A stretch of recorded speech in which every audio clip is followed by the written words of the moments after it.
I am turning the time over to Anthony Tomaselli, our first presenter. Thank you so much, Jenny. I really appreciate it. Always a pleasure to work with the Small Business Development Centers. Uh, I'm here today representing the New York State Workers' Compensation Board. I am their advocate for business. Why don't you push me through to the next slide there, please? So what does the advocate for business do? I'm here to help businesses. That's really my job. Assist individual businesses if they have any coverage or compliance issues. We do this, little small programs like this, or larger ones. I'll take a whole hour of your time and talk about workers' compensation if you'll let me. If anyone wants to follow up and reach out, we always do additional outreach activities. We're always excited to do that. And we also get telephone calls and emails every day from businesses with problems and issues. I hope we can impart, at least if you take nothing away from this webinar today, you'll know, as those of you who are out there working with small businesses in your capacity as small business advisors, that you have a resource here at the Workers' Compensation Board specifically for business issues. I have the luxury of working a little bit outside the bureaucracy of the agency and reporting directly to the chair and the board itself. So when you bring your issues and concerns to me, they are going to get heard by the leadership at this agency. So let me tell you a little bit more about the Workers' Compensation Board and why we're helpful. Advance me, please. So there's three types of insurance that most business owners in New York State are required to have by law. Their workers' compensation insurance, that's the big one. That's the one in our name. That's the insurance that you're going to get to cover on the job accidents, injuries, and illnesses. If one of your workers gets hurt or sick, the workers' compensation will come in a medical treatment and also provide a wage replacement for any missed time that that worker misses from work. This is to the benefit of both the employer and the employees because there's a system in place to handle this because accidents happen, people get sick, and you want to make sure they get cared for and that that stress is not your problem, not your business's problem. You want your people to get taken care of and back to work as quickly as possible. We also have disability benefits insurance that's required for most businesses in New York State. This is a small benefit for off-the-job accidents, injuries, and illnesses. If someone has a situation where they're forced to miss time because of an outside of work accident, injury, illness, the disability insurance would provide a small wage replacement for them to kind of help them get through that tough time. And then most recently, we added the paid family leave. Paid family leave is usually purchased as a rider on the disability policy, but that's out there to help folks who are adding children to their family. You can use paid family leave to get paid time off when you have a newborn child, a foster child, or an adopted child. If you have a family member with a serious health condition, or a family member who is under stress because of a military deployment or other service-related activity, the paid family leave is there to help. So these are the types of insurance that you're required to have in New York State. Let's get into a little bit more of the details on that as we go to the next slide. So who needs coverage, right? I just said we have three required types of insurance in New York State. If you are a business with employees, you need coverage. That's really how it comes down to. The workers' compensation insurance must be in place on the employee comes to work. With the disability and the paid family leave, you have until 4 weeks after the 30th day. So you have a little bit of time there. But generally, I advise people once you start adding staff, once you hire your first person and you're building out your business, you really should start talking to insurance professionals about all three types of coverage, the workers' compensation and the disability and the paid family leave. Just make sure you get your ducks in a row. Next slide, please. Now, I just got to define the word employee because I just told you businesses with employees need to have coverage. Somebody's always going to come back to me and say, well, what exactly is an employee? Who is an employee? According to us, the Workers' Compensation Board, anyone that is providing any services to a for-profit business can be determined to be an employee of that business. It's a little bit different when we're talking about not-for-profits. In the not-for-profit world, we're really focused on compensated individuals. If people are getting paid for their services, they're usually going to be considered an employee. Volunteers, they don't necessarily need to be covered. There's a few exceptions, such as Sunday school teachers and folks like that. But in general, we're talking about for-profit business, just about anybody providing a service. Doesn't matter if they're a family member, doesn't matter if they're your cousin or whatever, that you might probably need to have insurance for them. With the not-for-profit world, We're really more focused on who's getting compensated. Next slide, please. So I'm telling you who needs to have coverage. Well, who doesn't have to have coverage, right? Everybody wants to know that question. Who doesn't need to get this? If you're a sole proprietor with no employees, if you're a partner in a partnership with no employees, if you're an LLC and the only people who are getting compensated in the LLC are members of the LLC, you don't need to have coverage. With corporations, it's a little bit different. If there's only one or two owners in the corporation, they're the only people working in the corporation, there's no need to have coverage. But if you add a third owner to your corporation and you're not structured as an LLC, if you add a third owner, you are then going to need to have coverage. So basically the theme here, if you're looking at all these bullet points here, is if you are the owner of a business and you want to take the risk, because that's what you're doing if you don't get workers' compensation insurance. You're going to take a risk that if something happens to you on the job, that you'll handle it. You'll figure out how to pay your bills. You'll figure out how to get the work done. You'll figure out how to pay for your medical costs. You could do that. You're allowed to do that when you're the owner. But once you hire someone, once you start paying someone to come in and help you in your business, they don't have the option to take that risk. And you don't have that option to take that risk for them. You need to cover them. The flip side of that is, as an owner, just because you're not required to have coverage, I will put it out there that you can get coverage if you need it. Think about your own personal situation. Can you survive an accident or an injury? Can you weather that storm and pay your bills and take care of your family? Then don't get the insurance. But if you're in a risky situation, or take the paid family leave, for example, if you're about to add a new family member, you might want to opt in and get that coverage even though you're not required. These are all things that you're going to buy. You're either going to purchase them out there in the private sector, or you're going to go to the New York State Insurance Fund or insure yourself. But you could choose to do that. You could choose to go out there and buy these policies and get them even when you're not required. Next slide, please. Very important, once you get these insurances, if any of you or any of your clients, I know we're talking to mostly business advisors in this webinar, but if any of your customers or clients are interested in doing business with the government, right? They want to get government contracts, or they want to get grants, or even apply for permits, you're going to have to show proof of workers' compensation coverage, or there's an exemption form that you can get from us if you are one of those people who are not required to have coverage. But you're going to need to provide that. You're going to need to show proof that you're in compliance with the law and you have the coverage that's required by the state, or that you are exempt, or you're not getting any permits, licenses, grants, or contracts in New York State. So workers' compensation is critical if you're thinking about doing that kind of work. Next slide, please. Some of the specific coverage issues that people contact my office about, sole proprietors, partnerships, they always have questions about covering themselves, not covering themselves. We're happy to talk through that with you. Independent contractors is a very, very hot topic for us. I actually have a slide that's going to come up about independent contractors, but a lot of people get very confused about family members. What if my spouse shows up and wants to help me in my business during the day? Well, guess what? If your spouse is not a partner and they're helping you providing services to your for-profit business, they're going to need coverage. But anyway, if you're not sure or you have questions, call us. That's what the Advocate for Business is here for. Domestic workers as well. There's a lot of nuance when it comes to domestic workers. If they work less than a certain number of hours, they don't necessarily need to be covered. But just to be on the safe side, call the Advocate. If you're or hiring a home health aide or something like that, and you're not sure, give us a call. We'll help you work through it. We'll figure it out. Next slide, please. The penalties for not having insurance in New York State as required are very serious. You can see there's some big numbers up there on that slide, but basically we're looking at about $2,000 for every 10 days that you're out of compliance, which can max out at $72,000 a year.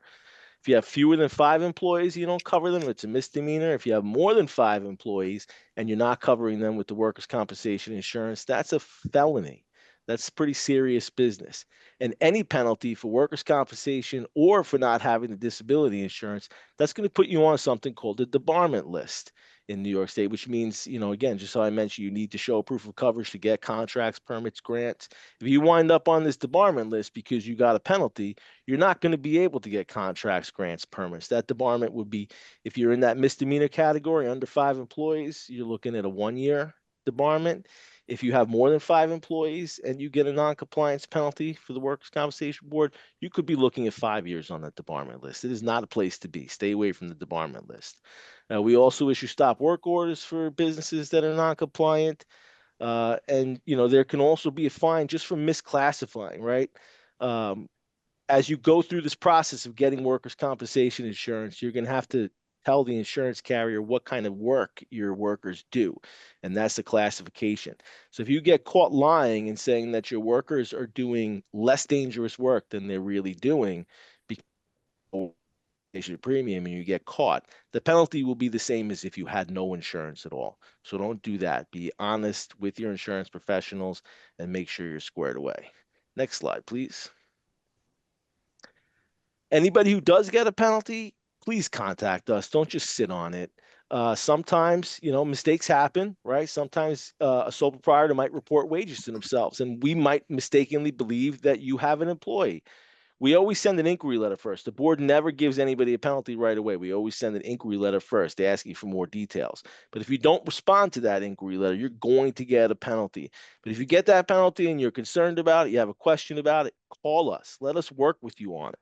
I'll let you in on a very badly kept secret.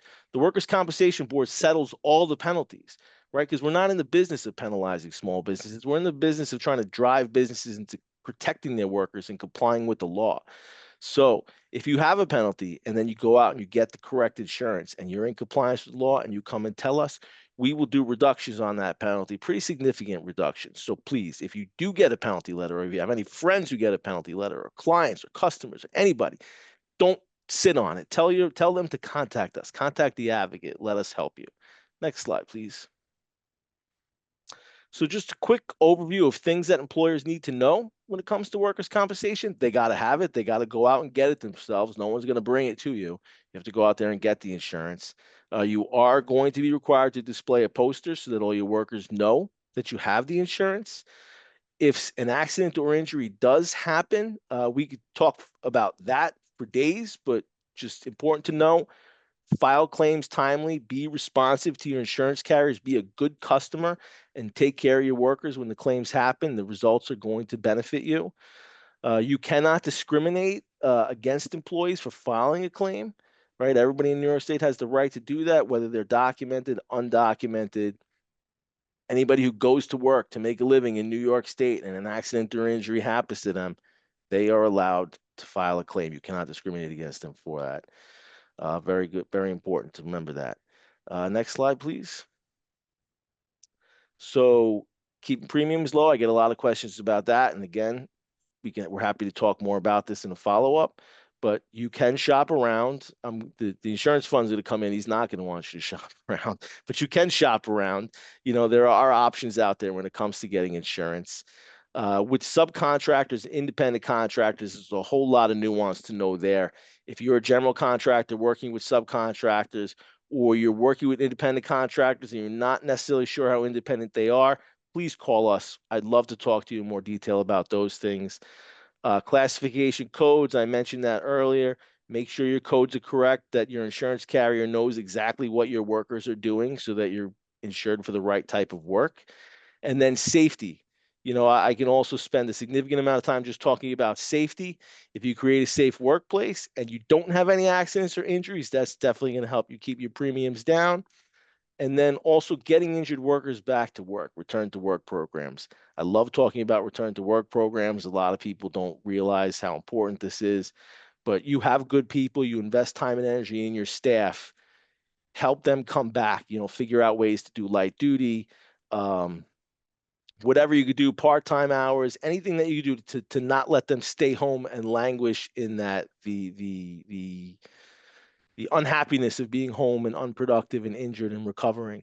Work to start bringing them back in. The sooner you get people back into the workplace, the better the outcome. So again, things I love talking about, help keep your premiums low. Next slide, please.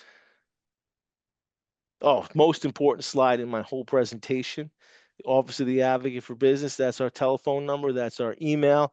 Hopefully I gave you a little bit of taste on what you need to know related to workers' compensation insurance, and that you do have a resource to help you with any questions related to any of that material That's our telephone number. I have real people here that will answer that phone, human beings. You're not going through a call center.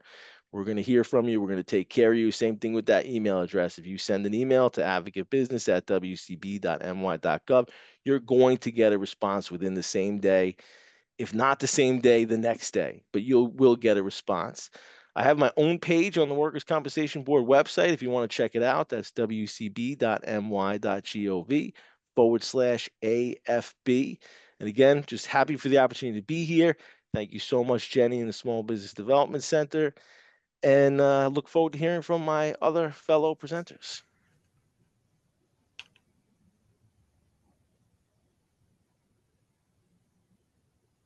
Go ahead, Alvin. Good afternoon. My name is Al Cooley. I'm a account manager at the New York State Insurance Fund. For those of you who've been around for a while, my mama told me you better shop around. One of the things that the WCB usually mentions in its presentation is that we are available, but you don't get more workers' compensation insurance by paying more premium for it. Workers' compensation policy is a workers' compensation policy is a workers' compensation policy, whether it's Liberty Mutual, Hartford, or the New York State Insurance Fund. But having said that, I do believe we're the best. In any event, a number of us, we did a summer tour. Our goal here is to make sure that the lines of communication are open. I like to use the line, and it is true, we're from the government and we're here to help you. One of our goals is to address the concerns, questions, whatever that you have.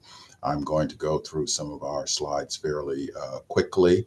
The thing that I would most have you to recollect from this, as Anthony has alluded to already, our websites, our contact information. There is a wealth of information from all different state agencies. We urge you to explore that. Again, we are here to help you. Next slide, please.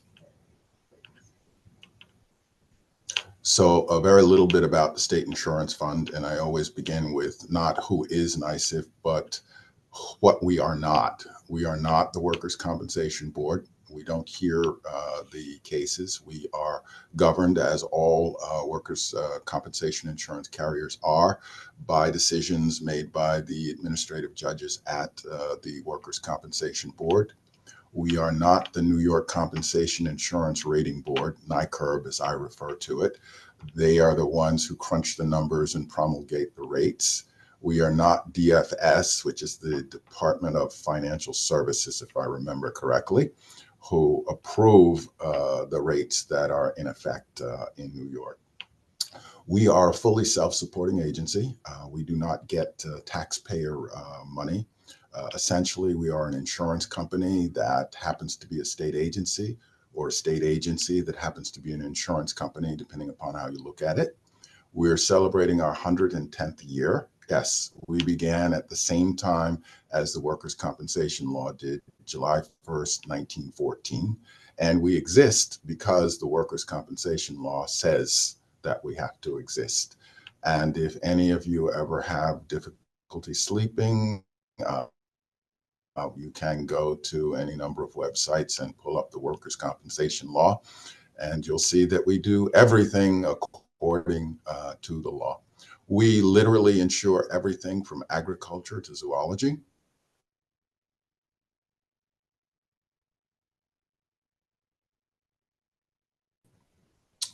We have a lot of carriers in the country, even though employers. We write basically three products: workers' compensation, the statutory disability.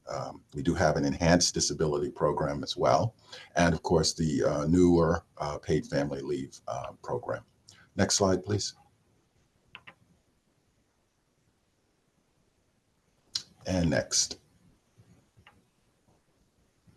So I already talked about some of the products that we have. I'd like to talk a little bit about the services that we have. NYSIF.com. I used to say www.nysif.com. My understanding is you don't have to put the www part in anymore.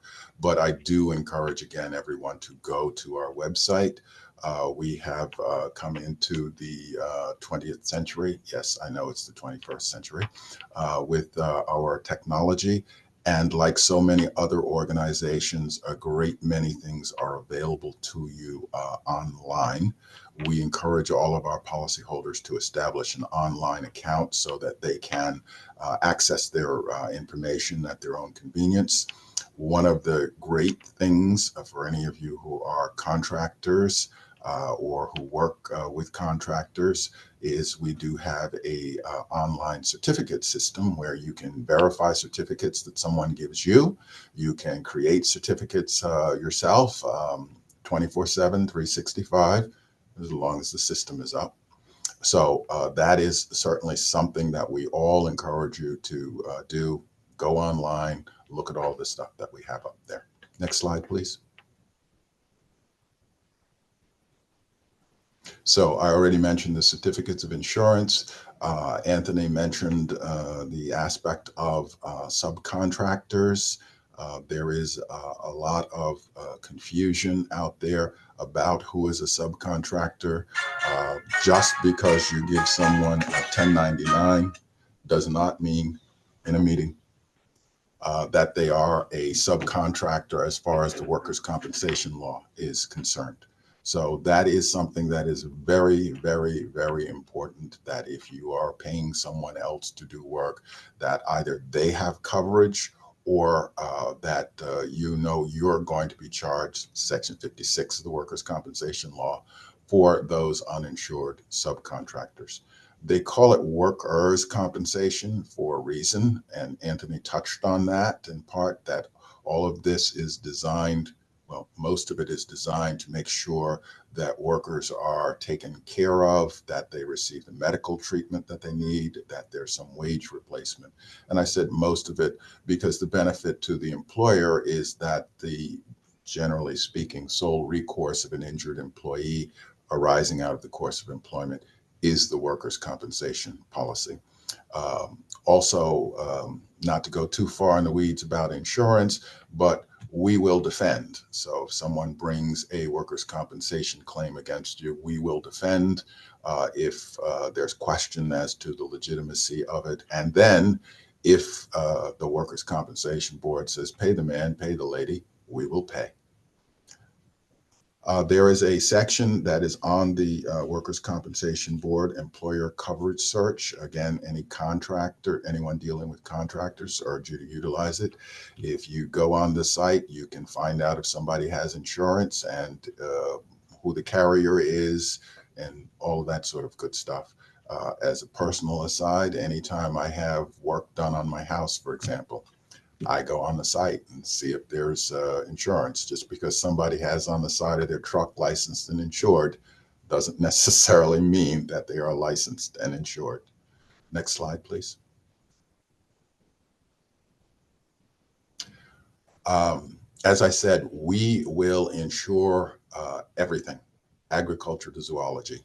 We are required by the law to insure any New York employer who is required to have it or who desires to have it. Now, as an insurance person, formerly an agent, I would suggest that even in circumstances where you're not required to have, you might want to have it anyway. And Anthony touched on that as well.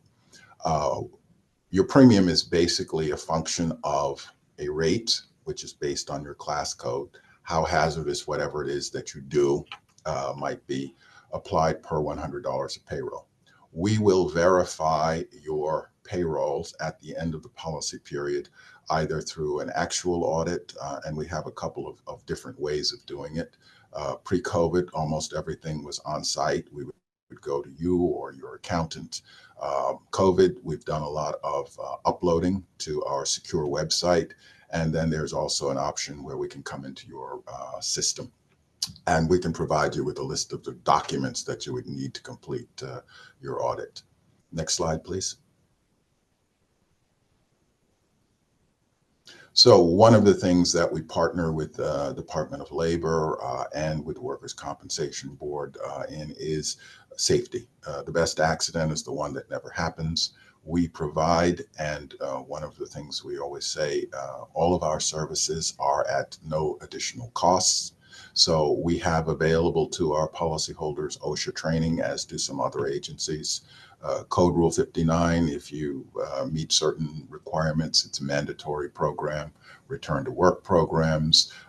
Code Rule 60, which is a voluntary safety program.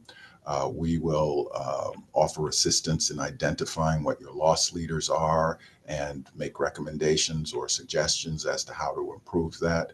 We have a vast risk control resource center with all kinds of safety materials and things there, which we encourage our policyholders to use. And some of it is also available to people who are not policyholders.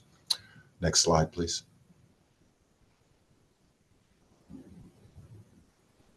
Some of the other things that we have, a 24/7 accident reporting hotline, especially good for anyone who has shift workers, where a nurse will answer the phone and give triage advice as to whether or not, an aspirin and back to work, or if they should go to a medical facility. And built into that is the report filing. Anthony mentioned that you are required as an employer that within 10 days of knowledge of a reportable accident to file, and now it's all electronic, EFROI, we refer to it as, file a report of injury. Next slide, please.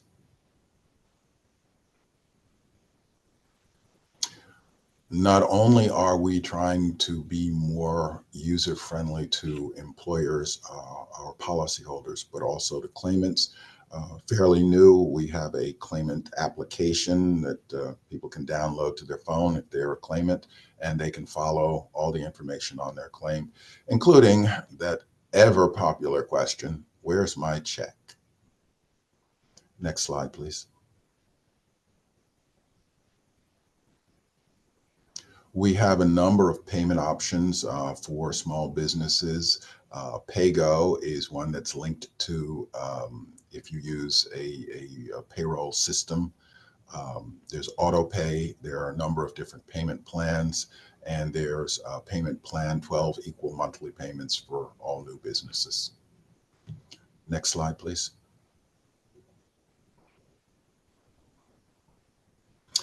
This goes further into PayGo, what it does, how it calculates, and it allows the businesses to match payments to cash flow. Let me mention before I forget, another aspect of our website is that you can ask for and receive a quote online. So that's another aspect of my mama told me you better shop around. Come to our website. It will ask you for some basic information and you will get a quote. Next slide, please. For those of you who may have operations in other states, as long as your primary operations are in New York, we have now developed the ability in the past couple of years to provide a multi-state coverage policy. Next slide, please. And that would bring us to the Department of State, and we, of course, would be happy to answer any questions at the conclusion of the presentation. Thank you for your time and attention.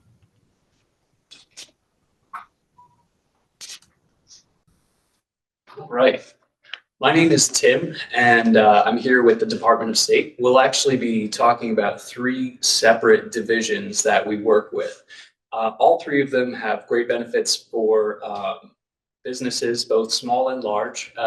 So without further ado, we'll go ahead and get into that. So go ahead and advance the slide. The Division of Corporations is going to be our first stop. And just like a lot of businesses, the Division of Corporations ends up being the first place where a lot of people will do their filing.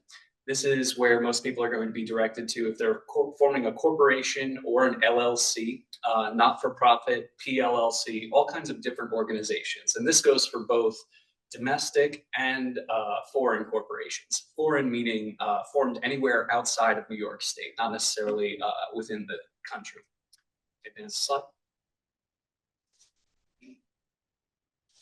So our division's responsibilities are filing business formation documents, maintaining accurate records of those filings, and making those filings available to the public.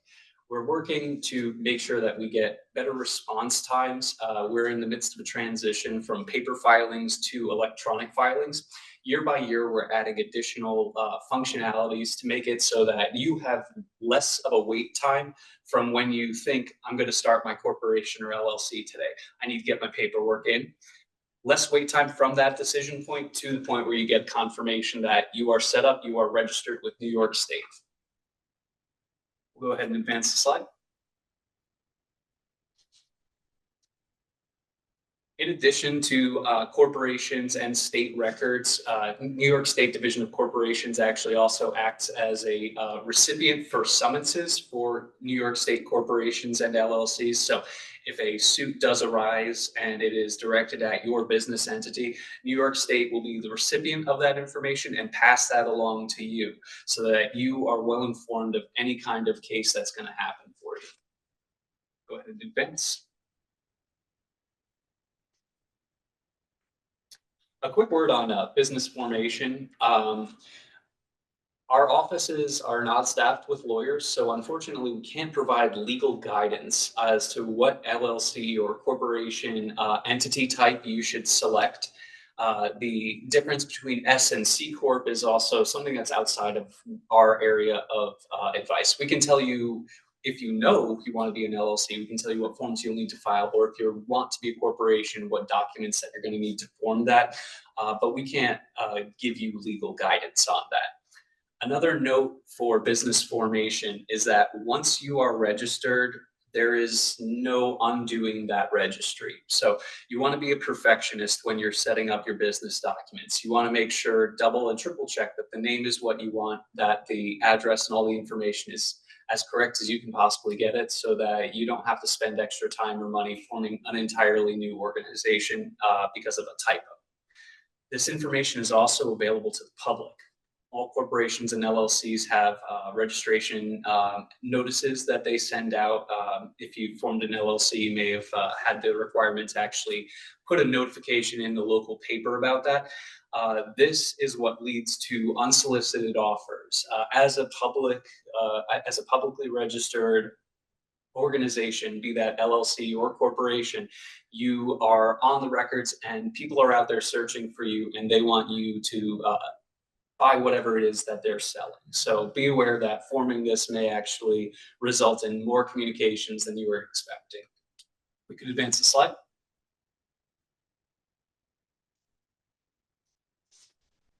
So with our processes, we're currently running about 485,000 annual filings. The most basic corporation filings and LLC filings can be done electronically now. And we're working towards getting additional document availability through our online system. I believe that this was launched maybe a little over a year and a half ago, and it's really sped up the process time. If you are forming a corporation or an LLC, you get a response directly back with your formation document confirmation. It's a much quicker process. Unfortunately, that's not across the board. We are still working on adding the availabilities for PLLCs and beneficial corporations. But if you're doing a standard corporation or LLC, we'll be able to maintain and handle that documentation very quickly. We can advance the slide. Our copy unit provides about 700 copy requests daily for businesses. This is anything from documentation that you need to provide proof to other agencies in other states that you are actually a registered corporation with New York State, or it could be documentation that you need to provide for tax purposes or insurance purposes, whatever it may be. Again, working on trying to get these out as quickly as possible, but we do have quite a large volume. So keep that in mind. Don't sleep on those document requirements. If you need something, definitely get the question out to us, get the request out to us as soon as possible. That way you have it in hand well before it's actually required. Next slide. All right. State records. So in addition to business formation, which is certainly the most important part for small business development, we actually have additional services that are added to that that you might not think of. We'll advance the slide.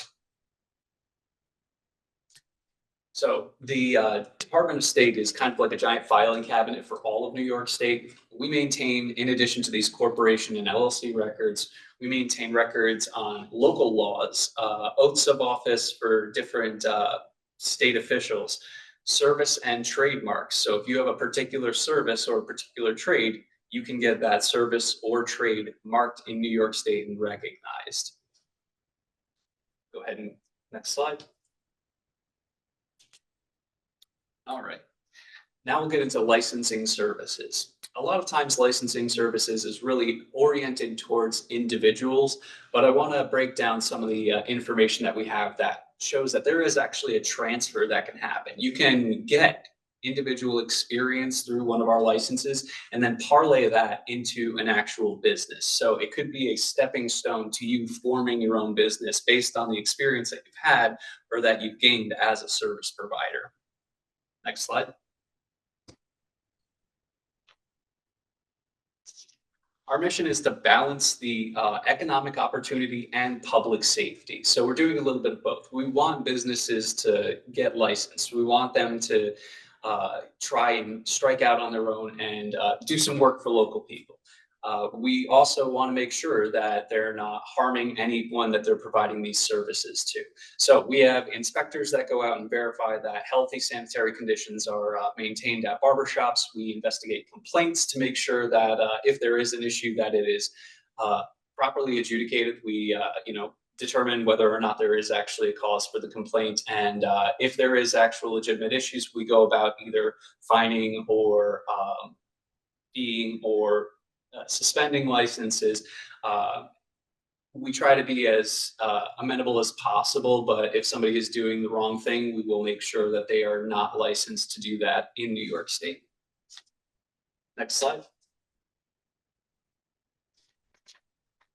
In addition to our investigations and our complaint process, what we actually provide is curricula for these professions. So we will actually develop with industry professionals what the requirements should be. And we will make sure that during the application process that those professionals have those skills to pay those bills. We also develop the courses for public license exams. So for instance, notary examinations, cosmetology examinations, real estate examinations are all administered by our office, and we review those questions to ensure that they're fair and accurate to the regulations. Next slide. Some of our most common licenses are the ones that are really going to provide you with the opportunity to parlay your experience, your work experience into your own business. The biggest example I can think of is security guards. We have hundreds and hundreds of security guards, new applications every day. Each of their licenses is a 2-year term. That 2 years is actually the required experience time for you to become a watch guard patrol company. So you could become something like a local Allied Barton for yourself after just 1 term of work as a security guard. You're taking that experience and that hands-on knowledge and then using it to build up your own personal business. The same thing applies to barber apprentices and cosmetologists. With the first license, you gain the experience and the skills to do the work. And as you gain work experience and you realize, oh, this is how this business operates, I think that I can do that. You have the opportunity then to parlay those skills into your own business. You can become a barbershop or appearance enhancement business owner. And frankly, the requirements to form these businesses are fairly minor. A lot of times, all you'll need really is liability insurance and an address within New York State. So we want to make sure that people are aware of that. Starting a business in New York State, as long as you have your paperwork in order, is actually a pretty easy process. We try not to make it too difficult. Next slide. These are some additional licenses that we deal with. One thing that we wanted to point out is that there are a lot of industries that you wouldn't necessarily think of as licensed professions, but they are critical to people of New York. We have hearing aid dispensers, hearing aid dispenser businesses, fire alarm companies, ticket resellers, bedding manufacturers, athlete agents. So there's a ton of opportunity for businesses that you wouldn't necessarily think of. And again, a lot of these have their requirements listed out on the applications. The documents required to form these businesses are listed on the applications. And our office is always willing to field questions on how to go about becoming licensed. We can speak to you about your experience, about your documentation, about what you have and what you're bringing to the table, and if that's going to get you into the licensed discipline that you'd like to work in. Next slide, please.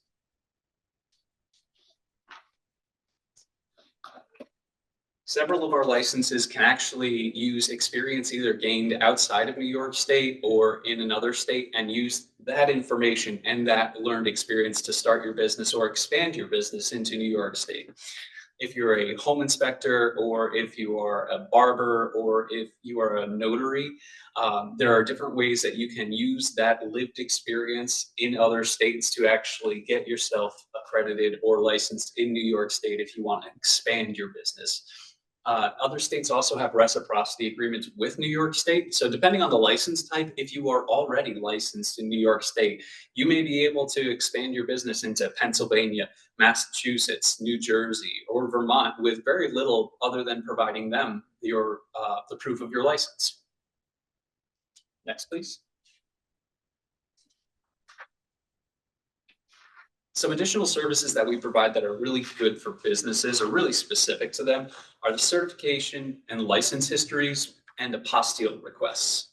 If, for instance, your business is expanding outside of the United States, perhaps you are expanding into Canada, and you need to provide documentation that proves that you're actually a business, you're properly registered, you're properly licensed within New York State. Apostille requests are how those are transmitted from New York State to the rest of the world. We have a dedicated staff that are turning these around on a daily basis. Everything from transcripts, diplomas, title agreements for property, business agreements for new contracts for businesses. A lot of these documents are coming through every day. We're assisting businesses establish themselves outside New York State and expand. For inside of the country, license certification and license history is how we provide information to other states. If you're moving to Florida because you're just so tired of the winters and you want to have a nice warm summer and a nice warm winter yourself, we can assist with that. You can have your license certification information transmitted directly to the state of Florida electronically. So they'll have a record of that for as long as that's working. And you'll be able to get your career started in another place, or prove to other people that you have the skills to expand into that other state. Next, please.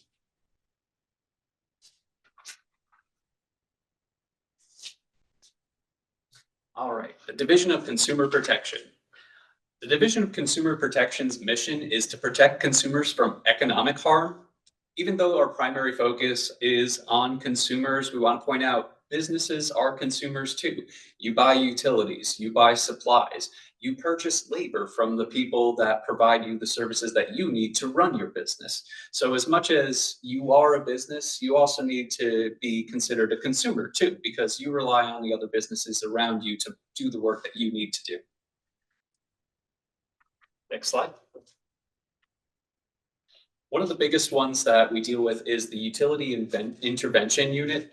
And so this allows the Department of State's Division of Consumer Protection to intervene on behalf of residential, but also small commercial utility purchasers in the case where utility fees are unmanageable, or irregular or erratic. We also take care of a do not call list, children's product safety recalls. So we're making sure that if there's something that we're alerted to that is not safe for the public, both businesses and individuals have that information in hand and can make appropriate market decisions. Next, please. The Division of Consumer Protection is statutorily responsible for undertaking activities that encourage business and industry to maintain high levels of standard and fair business practices. It's a responsibility for the public to protect, promote, and keep the goods of New York State safe for those who are consuming them, be they businesses or individuals. Next slide. Now we have all of our contact information here. The email addresses will typically get you a quick response. Our phone numbers, it depends on who you're calling. Unfortunately, Division of Licensing Services has a lot of people with a lot of questions. Same with corporations. I do recommend the email. That tends to be the easiest way or the quickest way. And it gives us the benefit of responding with additional documentation.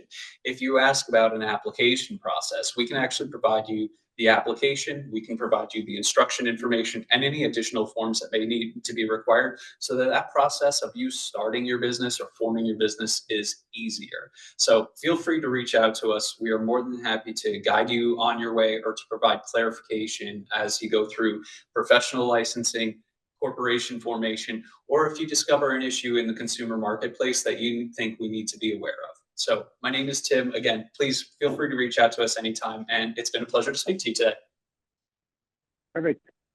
Good afternoon, everyone. My name is Christopher Meislahn. I am the taxpayer rights advocate for New York State. I would just like to say, I know we're talking about businesses here, but I'm also your advocate as an individual, as a New York State resident. On our next slide, I have a picture of our homepage. It's important to know there's a lot of information on our website, as many of the other agencies have talked about. I want to talk about a few things on here. We have our online services up on the left-hand side here. You can do a lot of filings with us. You can send information to us, communicate with us through online services. We would want you to have obviously an online service account for yourself individually, as well as for your business entity that you have, or business entities if you have more than one business. And we have a lot of information for individuals. Businesses are all on there. And of course, as you can see, tax filing is coming up April 15th. And I hope you're going to be like this couple right here and be super excited to file your tax return. I know I'm going to be jumping around for joy to file my return because I just have to be. On our next slide, it's really important that you make sure to contact us. I always want to point out, you get a letter from us, we don't send love letters. There's a problem with your tax filing, so please contact us. At the bottom of every webpage, we have this down here. How to get help, you can contact us. There are resources. Taxpayer rights advocate, my office is right on there. To click on the link brings you to our webpage. So please, please communicate with us if there's a problem. On the next slide, we have tax filing requirements. So there's generally 4 major taxes. There are 45 that the department handles, but there's 4 major ones, right? Individual taxes for yourself individually, franchise taxes, sales tax, and withholding tax. And as Tim mentioned from Department of State, a lot of those filings are the filing requirements are dependent on how you set your corporation up or your business up. So as Tim mentioned, New York State Tax and Finance can't give you advice as to how you should set your business up as well. I would suggest that you go seek advice from a tax professional or a lawyer. There are pros and cons to all the different filings. Some may require you to file more documents and maybe pay a little bit more money for filing fees or things like that. But they give you more protection from legal recourses on the back end. So it's really important that you understand what's going on. So there's not a whole lot to talk about there. We have sales and use tax. I think everyone's familiar with that. You go to a restaurant, you go out to the grocery store, certain items are taxable. Very important to know if you're going to start a business, are you selling items? and what are your requirements for sales tax and withholding tax if you have any employees. So there again, if you have employees, you may need to go to Alvin if you want to go to insurance fund to get insurance for them. Make sure that Anthony stays away from you from workers' compensation. You know, that's really important. So we are all very much connected. All of our agencies are connected in your business as times change. On our next slide here, we have a little bit more about sales tax. So if you go to our website, tax.ny.gov, and you search sales tax, you can get loads of information. Registration requirements, who has to file? You know, if you're a New York State resident and you're operating a business, a florist, a convenience store, any type of a business where you're selling a tangible product, you have a requirement to register for sales tax. Our website also talks about filing frequency depending on your sales, how much sales you do each period. You can be an annual filer or a quarterly filer or a monthly filer. So obviously the more sales you do, the frequency is going to be greater. So we share that information on our website. We want you to be aware of it. You file your sales tax returns on our website through our web file program, right? That's through our online services that I mentioned. So through your business online service account, you would go and you would file your return. You can make payments. You can schedule a payment in the future if you don't want to pay today. Also, there's lots of demos, instructions, guidance out there as to what is and isn't taxable. It's a very complicated world. So please note that it's there, as well as if you are a new business, quarterly we offer a webinar for new businesses on how to file your sales tax returns, where we walk through the whole process of logging in and filing a return. And we allow people to ask any questions at that time. On our next slide, we have our withholding tax resources. Again, on our website, if you just search withholding tax, it'll bring you to our withholding tax homepage. There's a lot of information there. Forms and filing requirements, new hire reporting. You're required to notify us within, I think, 20 days of a new hire so that we have that information. And there's electronic filing methods. You can web file or you can do a web upload if you're a larger entity. Lots of small businesses use third-party companies like Paychex or ADP to do their withholding tax filings. So that is very common. So just think you may already use those companies. So note that they're already doing that for you. So you should notify them if you're going to hire anybody new. On our next slide, we have our business online service account. This is a great tool. You may be required to have one, like I said, because if you're going to file for sales tax, you need one. But it's a very easy, secure way to file your returns, schedule payments. You can respond to department notices, right? That's a way to communicate with us. You can add employees from your business, so you can manage the account. You can have other employees log in and they can do filings on your behalf, so you know who is filing the return. You can access specific services. You can do business registrations. So there's a lot on there for you. So if you go search our online services, I recommend that you do that.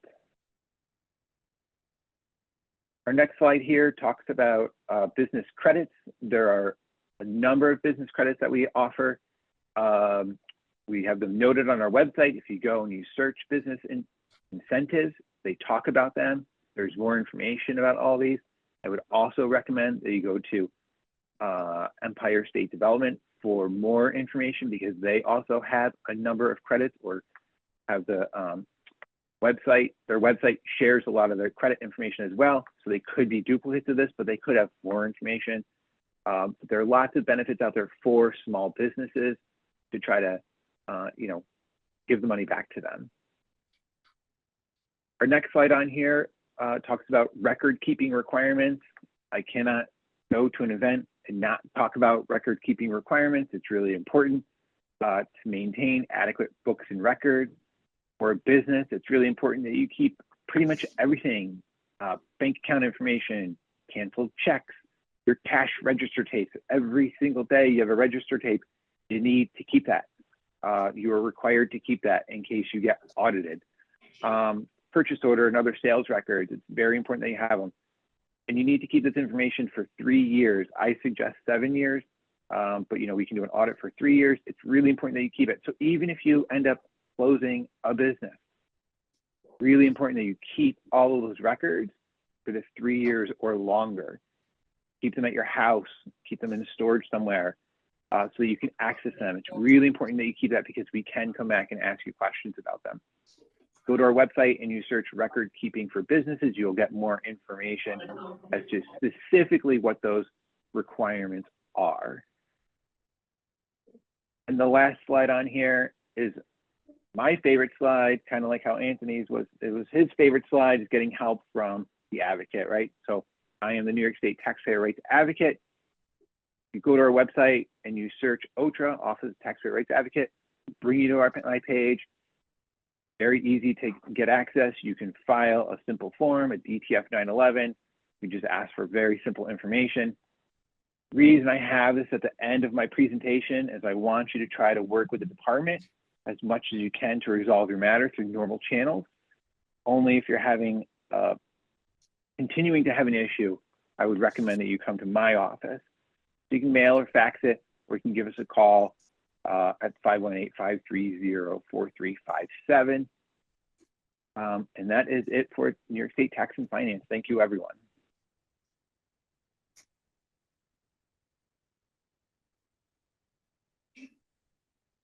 All right. Can you hear? We can hear you. Good Go a- ahead, Orville. Yes, thank you. Good afternoon, everybody, and thank you for having us present today. It's a pleasure to share the messages that we have about what we do for businesses in New York State as well as individuals. Next slide, please. All right. So, New York State Department of Labor. Our main focus of this presentation, I want to talk about how we build and support New York businesses, helping them find the qualified workers and the information that they need to have the best results in their businesses. Next slide, please. All right.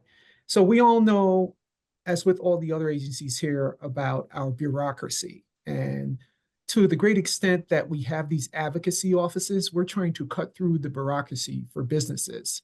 So Department of Labor has some serious functions that are very necessary for health and safety, for workforce development, and unemployment insurance. Yes, we issue unemployment insurance. We also collect unemployment assessment on businesses.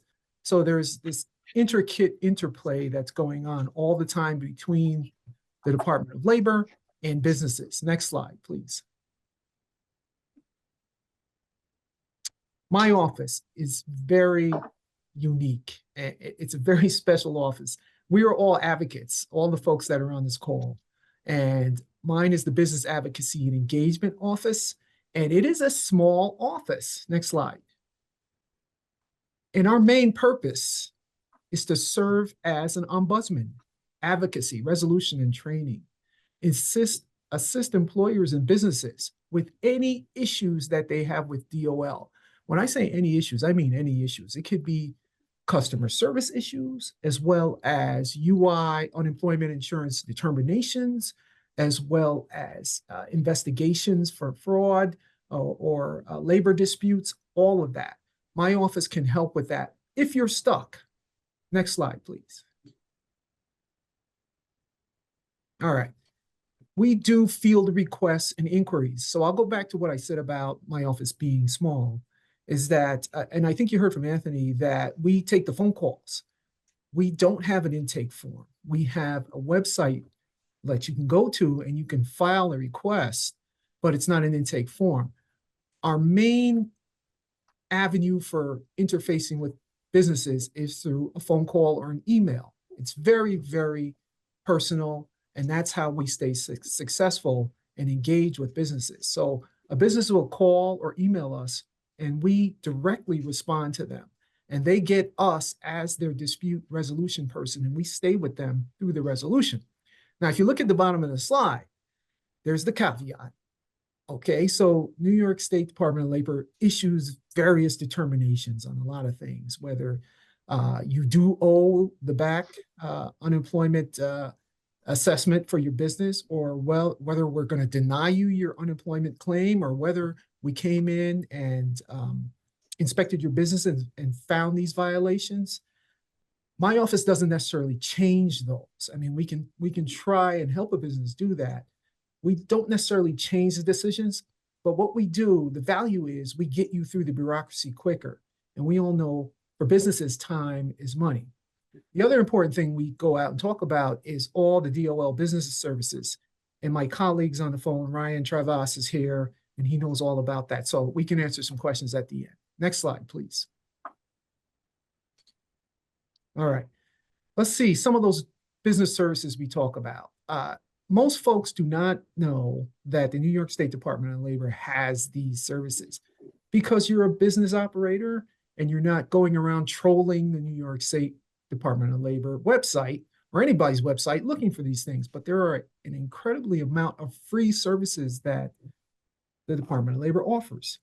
We can help you with your HR, we can help you find employees, we can help you do advertising your positions, we can help make sure that all of your back office HR processes are in order.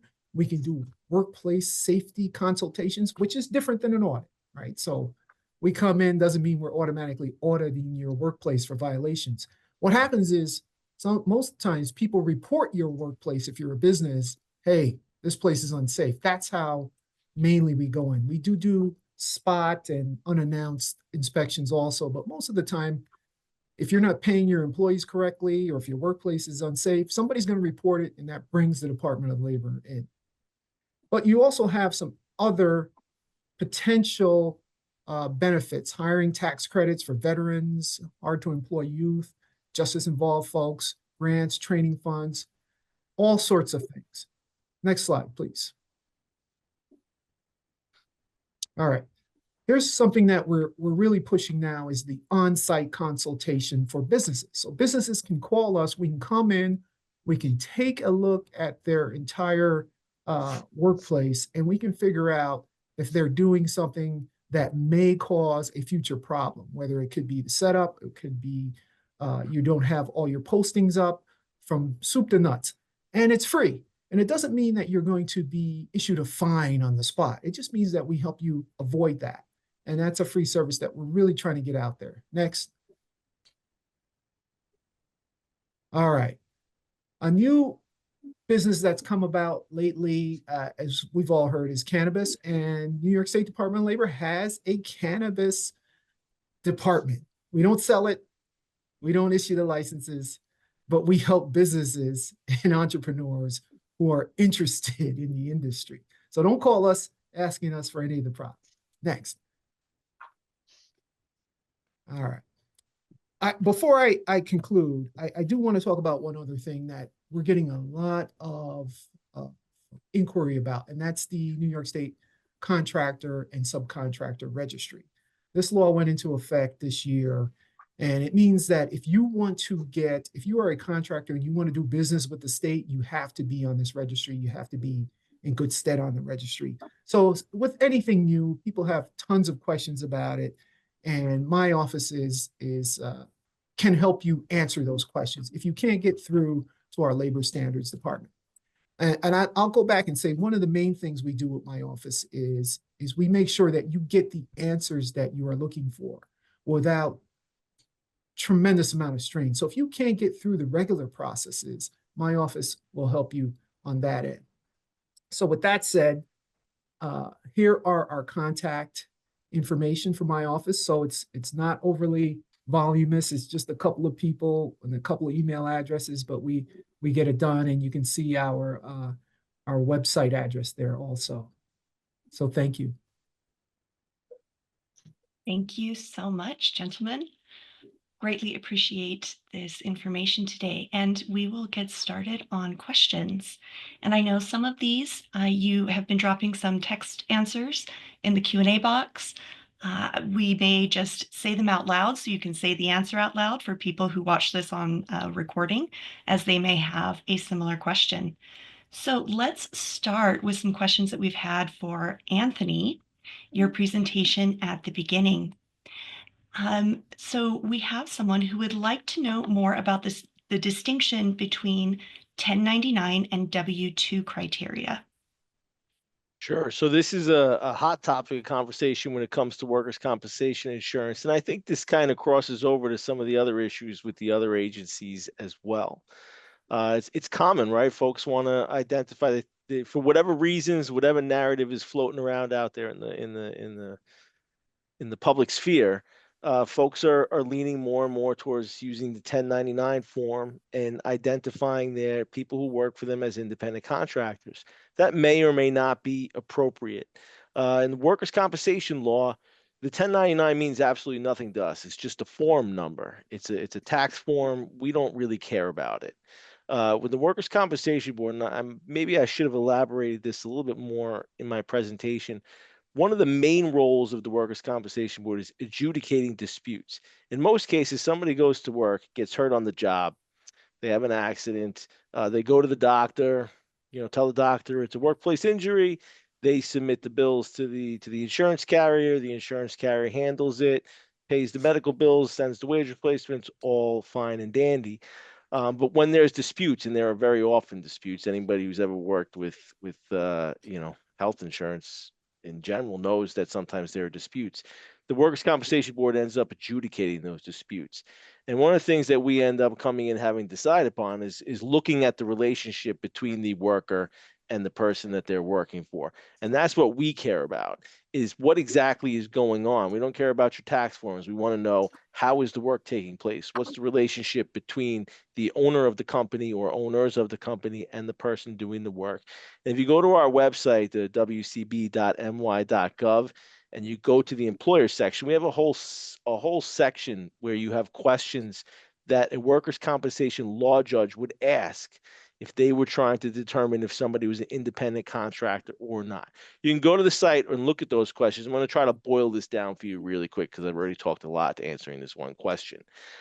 Direction and control is really the most simplest way to think about this. Who's running the show? Who's in charge? Who's telling the person where to go, what to do when they get there, how to do it when they get there? If all those things are being decided by someone other than the person doing the work, that person's probably not an independent contractor. Think about yourself. When you hire a contractor to come to your house and do work, if you just say, hey, I want a sink replaced, that plumbing contractors that come in and say, okay, we'll be there Tuesday, we'll replace your sink, we'll be done, here's the bill, and that's it. They're running their own show. They're deciding when they're going to do the job. They're deciding the time and manner, what tools they're going to use, everything else. But if you're saying, like, if you have a plumber and you're saying, like, go here, fix that sink at this time, then go there, fix that sink at that time, guess what? That person doesn't sound very independent. So that's really how we handle it.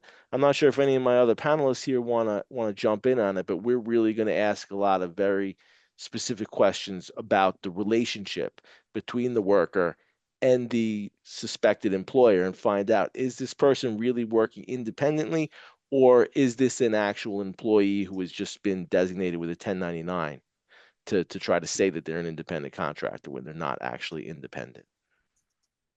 This is Orville. I would concur with Anthony's assessment there. I would explain it the same way. All right, thank you.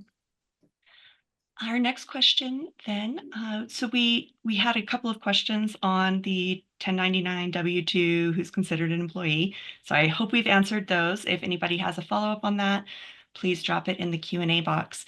The next couple of questions we had to do with remote work, home-based businesses. How does workers' compensation apply to those types of situations, Anthony? So it's the same as any other situation. A person who's working from home, if they have an injury while they're working, it could be a workers' compensation claim. Is it related to the work that they're doing? I know that I think that one of the questions had to do with the posters, right? We require by law, you got to hang up your posters. There's a couple ways you can work around that. If you have off-site employees or remote workers, you can post the posters on a website and give them all access. You can email all your employees electronic copies of the poster. You may want to create some kind of electronic record that people can sign off on, that they know, so that you can prove that your employees have actually seen it. But that's how you would handle that. I know it, it seems like, oh my gosh, this new thing, remote work. But, if you think about it, people have been working at remote sites, off-site work. It's not a new thing. We have been doing this for very many years, and it's the same principle, the same thing. What kind of work are people doing? What are the, how did it happen? When that accident or injury comes in, they'll ask the questions, was it related to investigation? The insurance carriers will look into it. I hope that answered the question. Anyone else want to add something to that? Yeah, I just wanted to throw in, this is Michael at the Department of Labor. I was looking at that particular question while you folks were presenting. So yeah, labor law posters, they can be posted, and just ensure that employees acknowledge that they've gotten receipt of those things. So you can post those by email, employee portals, or intranets, that kind of thing. So of course, with wage and hour compliance, you want to be accurate with that and make sure that you're doing what's needed in terms of those labor laws. Any written policies, you want to make sure that those are being shared with employees in a similar way. Any expense reimbursement for work-related expenses for internet and office supplies are being covered. Anti-discrimination being, make sure that your remote workers are getting the right amount of pay, benefits, and opportunities. Certainly follow the laws for multi-state compliance for remote workers. That's something more complex you need to look into, wage and tax obligations. And yeah, just basically keeping good records. So a little bit of an answer there. Thank you. Did anybody else have anything to share on that? Want to make sure we catch everybody. Okay. I would just throw in an emphasis, Jenny, on what Michael's saying, and kind of sort of Chris touched upon this a little bit in his presentation. What you'd want to encourage small business owners to do is really good open relationship between themselves and their workers. Make sure, that's why we have these requirements, why we're saying put these posters up, we want to make sure that the employers are giving information to their workers. Like, you don't have to wait for us to tell you to do that. Create a culture where you talk to your workers. And that, that ties into every aspect of your business. I talk about this a lot with safety, because you want your workers to tell their employers, like, if there's a hazard that they see or a risk that they're exposed to, you want that conversation. And then I really want to point back to something that Chris said earlier, record keeping. Keep records of everything. If you're not sure if you should keep a record of it, keep a record of it. All your records as you're running your business, every piece of documentation, every record, whether you're dealing with a workers' compensation claim, a labor issue, a dispute with an employee, those records are going to save your life. So encourage all folks, record keeping. And if you're a state insurance fund policyholder, on our website, if you search C105, which is the name of the form, you can generate a posting notice and distribute it, whether as a PDF or send it to somebody's office.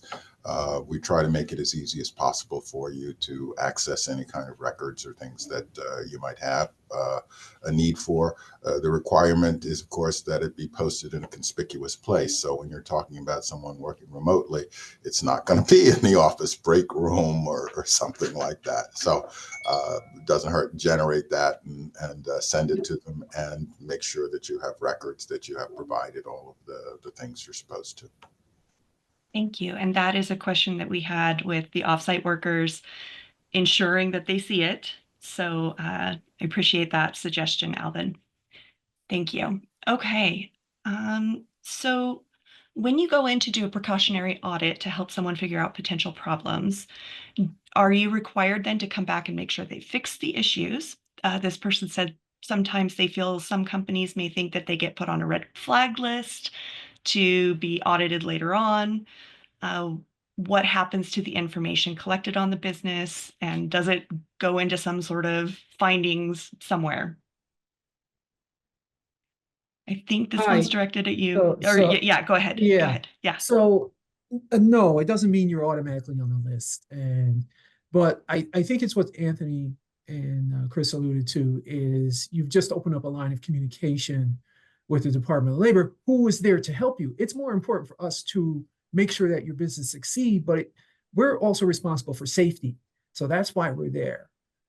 We also want to make sure we protect workers, protect their rights, protect their wages, and all of those things. So it opens up a line of communication between you and our labor standards and our worker protection group so that you can have conversations. So it doesn't put you on a list. No, we're not setting you up. We really just want to make sure that your workplace is safe if you invite us in. And there are times when we do unannounced visits on businesses, and that's just a good thing to do to make sure that we're keeping workers safe.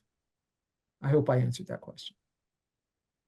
Thank you. And for New York State Insurance Fund policyholders, we do have a risk control department, which will do site safety surveys. Again, we're not regulatory, we're not enforcement like that. Our goal is to help the business identify any potential liabilities as far as injuries are concerned and remediate them.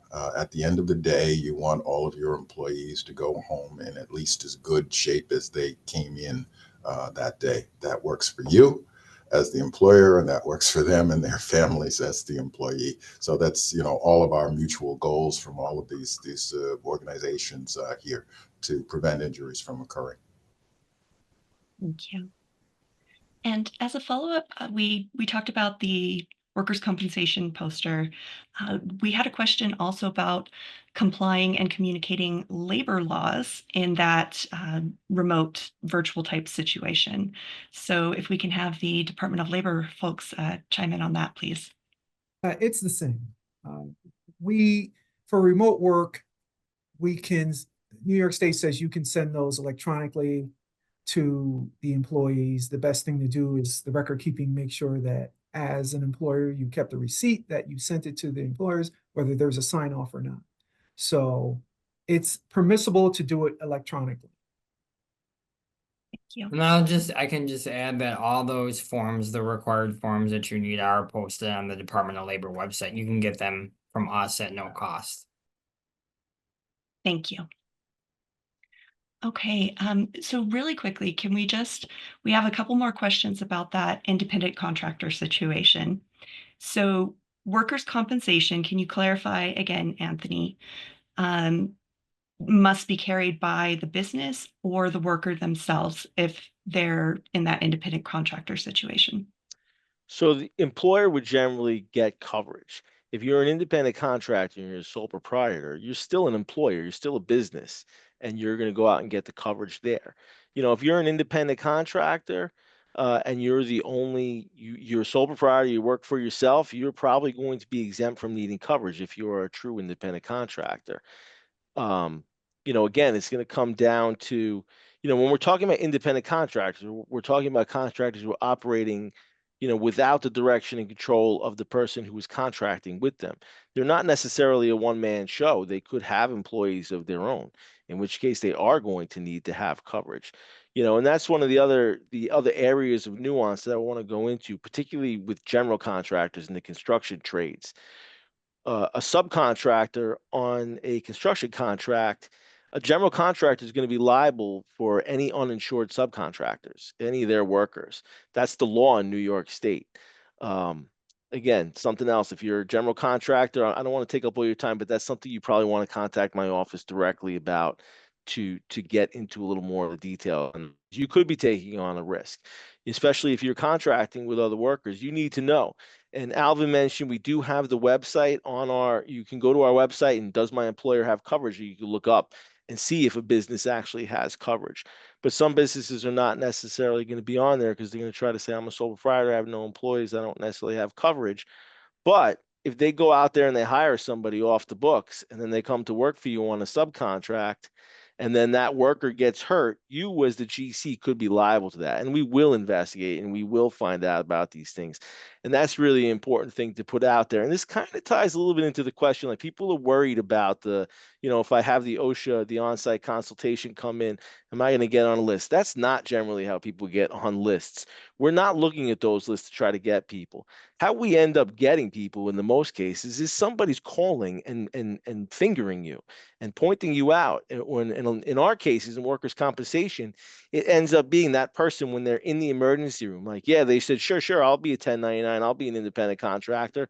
But then they go and they end up getting hurt on the job. They wind up in the hospital or in urgent care.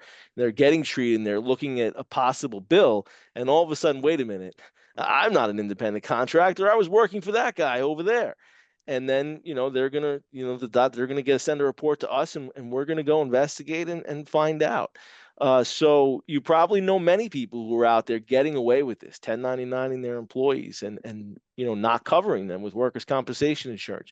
We catch a lot of them, and we catch them when those workers get hurt and they end up in the doctor's office or in urgent care and they need assistance. And that's when this stuff ends up coming out. Thank you. Now let's skip to, because I know we are running short on time, so I am going to skip ahead. Orville, in your presentation, you talked about advertising positions at some point, and we have an attendee who would like some clarification on that. Oh, thank you. I'm actually going to pass that to Ryan.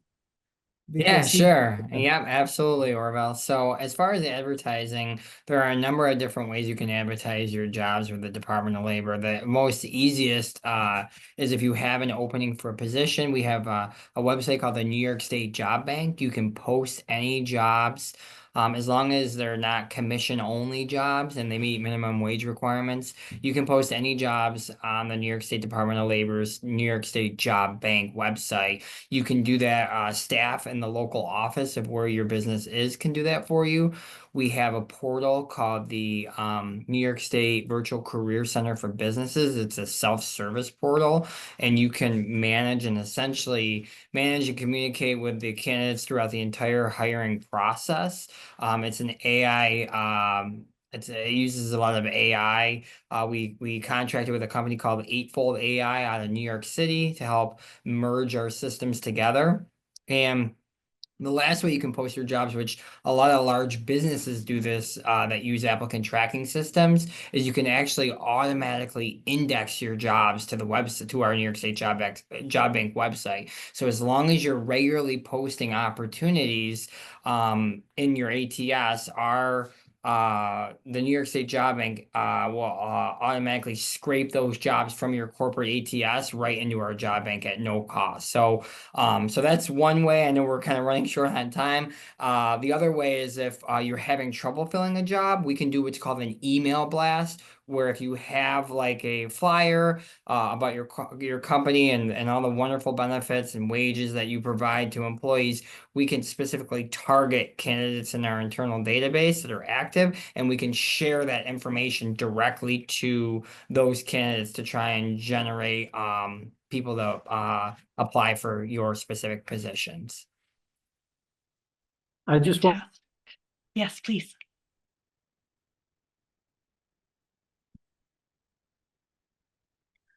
Did Michael freeze? Okay, hopefully when he gets sound back, we'll have him add whatever he was going to say. Really quickly, this was a question, I think, Anthony and Alvin most of all. So how can business owners save on workers' compensation insurance? Is there any training they can take to lower this cost? So as in most things in life, it's results that count.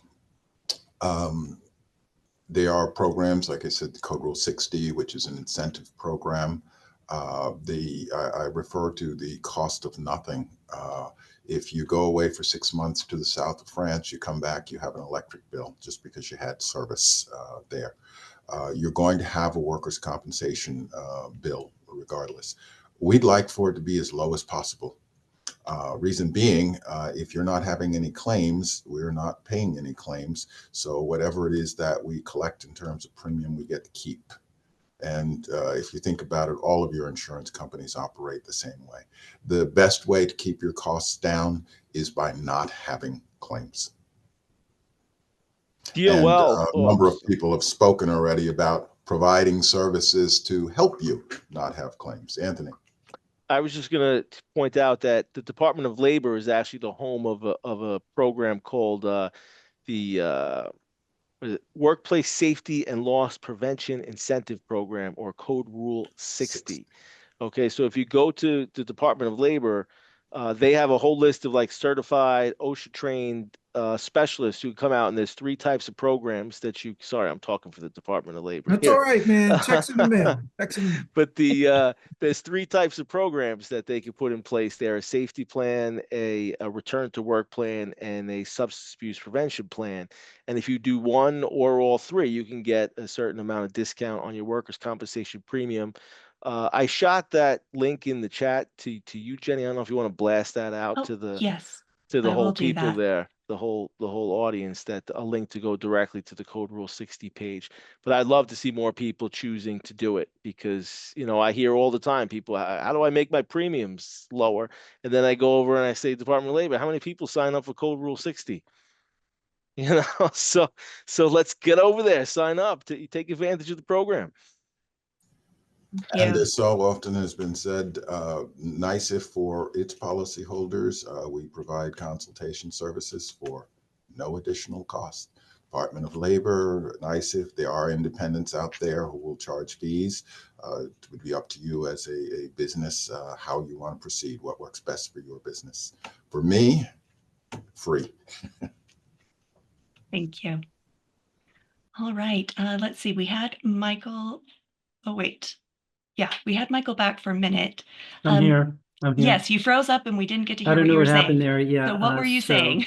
So yeah, I had just I think somebody had asked a question about where regionally they could call for business services contacts, and I just posted a link to that webpage on our website.